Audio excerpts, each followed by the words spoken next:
Baik, sebelum kita memulai aplikasinya, kita harus mendownload dulu aplikasi yang akan kita gunakan, yaitu LibreOffice di web yang kita miliki ataupun kalian miliki.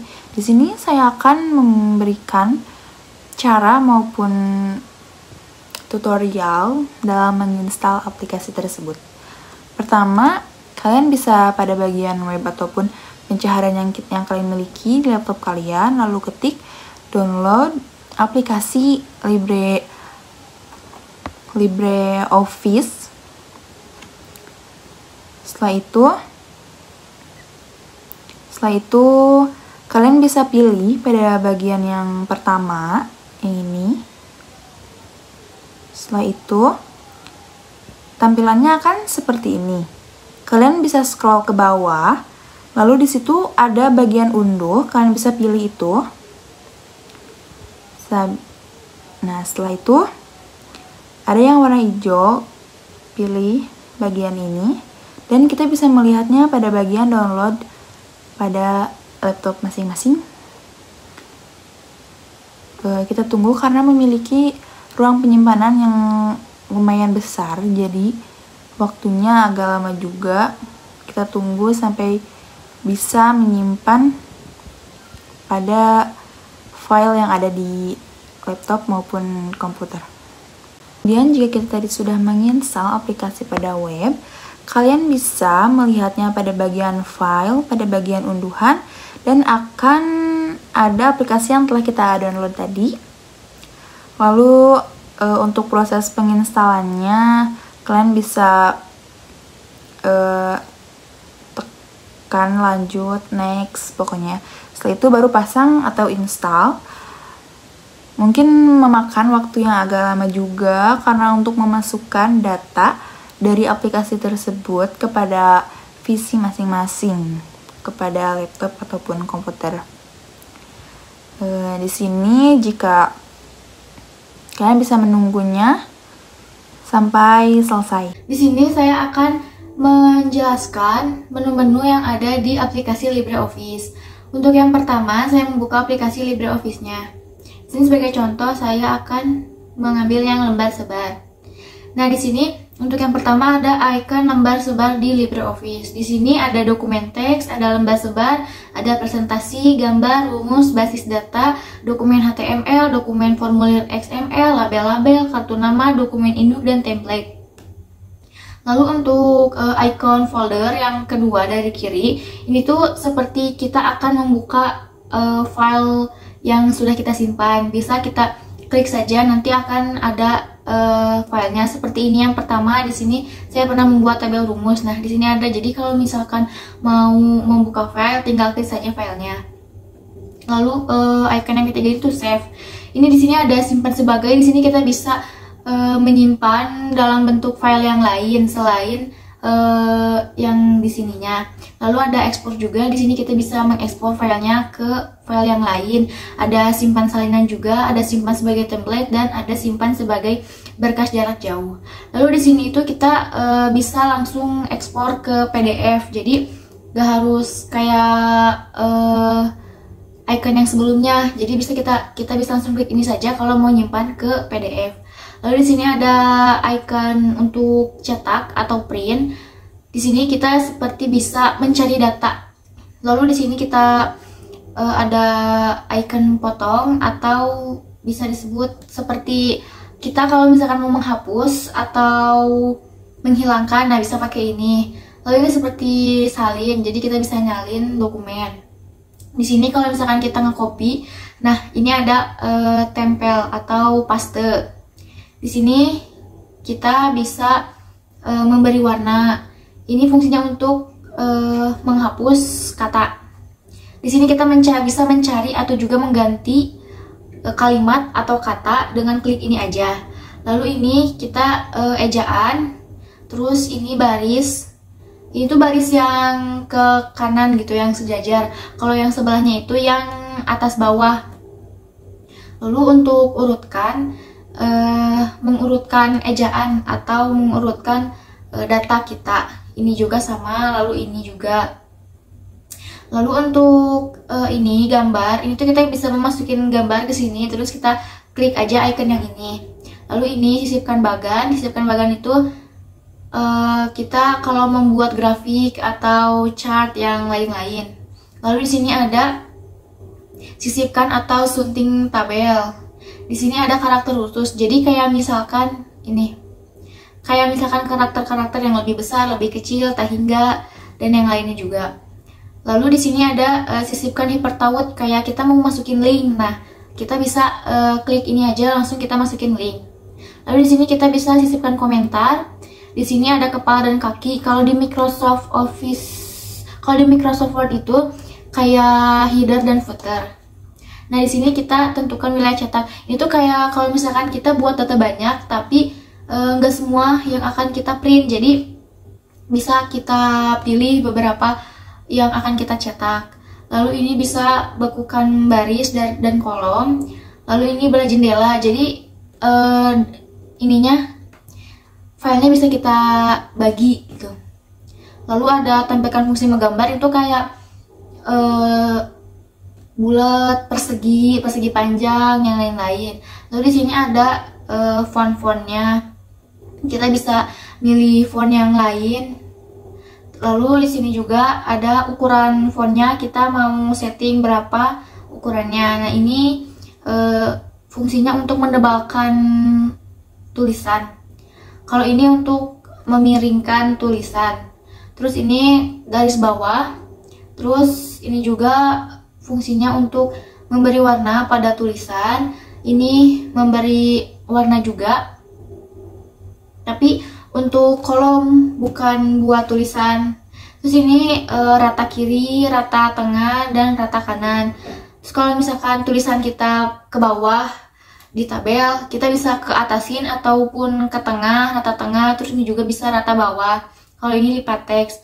Nah, terus ini format mata uang. Jadi kalau misalkan kita mau menghitung jumlah nilai mata uang, terus kita tuh mau mencarinya tuh mata uang yang negara lain, kita bisa pakai yang ini, tinggal pilih aja negara apa. Lalu ini kita bisa menghitung persen-persenan, ini desimal, ini tanggal. Lalu ini desimal tapi bisa ditambah, ini desimal dikali. Lalu ini tuh perbesar indentasi, ini memperkecilnya. Lalu ini garis batas itu kalau misalkan kita bikin tabel nih, untuk bikin tabel itu yang ini. Lalu ini tuh buat garis bawah, kayak misalkan buat judul atau yang lainnya juga. Terus ini warna garis. Nah, garis yang tadi bisa kita warnain, pilih warnanya di sini.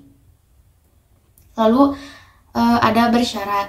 Nah, kalau untuk di sini tuh seperti menu-menu yang di sini, cuman lebih diringkas di sininya. Ini ada gaya font. Sini ada galeri, ini ada navigator, lalu ada fungsi. Nah, ini fungsi itu kayak isi rumus-rumus yang pernah kita pakai. Itu ada average, sum, ada min, ada max, dan ada if. Segitu saja dari saya. Mohon maaf bila ada kesalahan. Untuk membuat tabel sederhana di LibreOffice, kita membuka lembar kerja terlebih dahulu. Setelah itu, kita memblok sesuai dengan tabel yang kita inginkan, kemudian kita gabungkan selnya. Di sini saya membuat tabel untuk nilai mahasiswa, dan yang saya masukkan adalah nomor, nama, kemudian saya gabungkan dulu selnya untuk nilai, karena nilai terbaik nanti akan saya bagi. Terus kemudian jumlah, rata-rata, dan predikat. Kemudian saya rata tangan dulu. Untuk nilai kan saya bilang tadi akan dibagi menjadi nilai UTS, nilai UAS, dan nilai praktikum.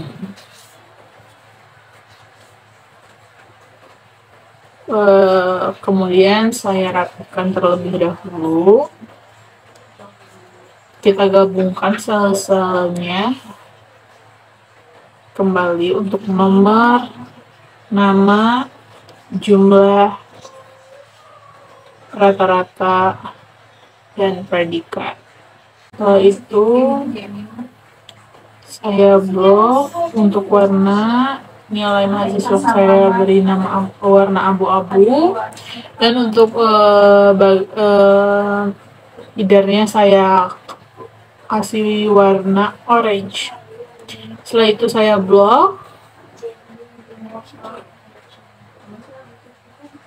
kemudian saya kasih batas luar, dan saya selesai untuk membuat tabel sederhana di LibreOffice. Baik, di sini saya akan menjelaskan bagaimana cara memasukkan ataupun menjumlahkan sebuah data yang telah kita buat dengan menggunakan rumus pada Libre ataupun aplikasi ini. Pertama-tama sebagai contoh, saya akan memasukkan data sebuah nilai dari mahasiswa secara random dengan memasukkan nomornya, lalu nama, dan untuk nilainya saya memasukkan secara random juga untuk UTS, UAS, dan praktikum.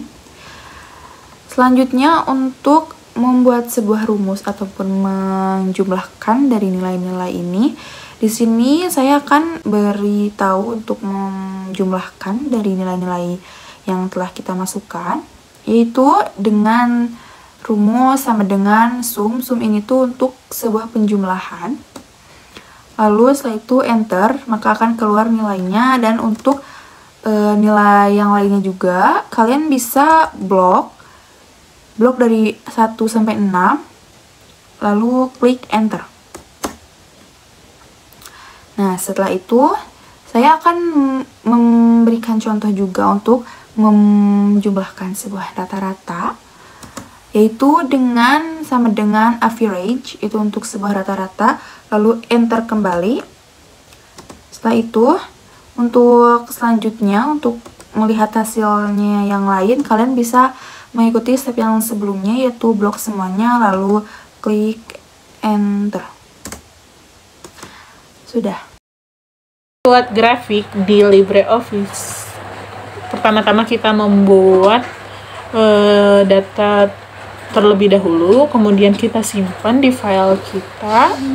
Saya di sini menggunakan data di pembuatan tabel sebelumnya. Kemudian saya membuka chart. Setelah itu pilih kolom yang saya inginkan, terus saya pilih penampilan 3 dimensi. Setelah itu saya hapus rangkaian data-data sebelumnya. Kemudian setelah itu saya salin terlebih dahulu bagannya untuk tempat grafiknya. Kemudian saya klik rentang data, kita tambahkan rangkaian. Nah, untuk rangkaian ini saya pilih nama nilai Y karena itu nama file untuk data mahasiswanya. Kemudian klik hingga di rangkaian data terdapat nama-nama di dalam tabel yang telah kita buat tadi. Kita klik satu persatu.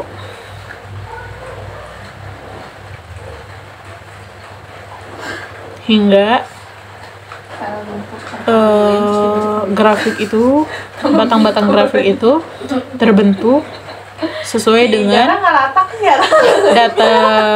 data pada tabel yang telah kita buat.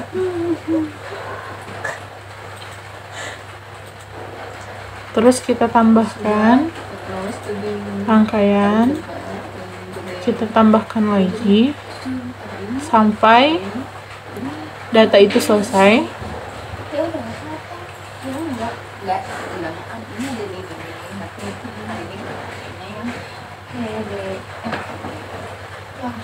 Kemudian setelah itu saya perkecil terlebih dahulu agar terlihat lebih jelas.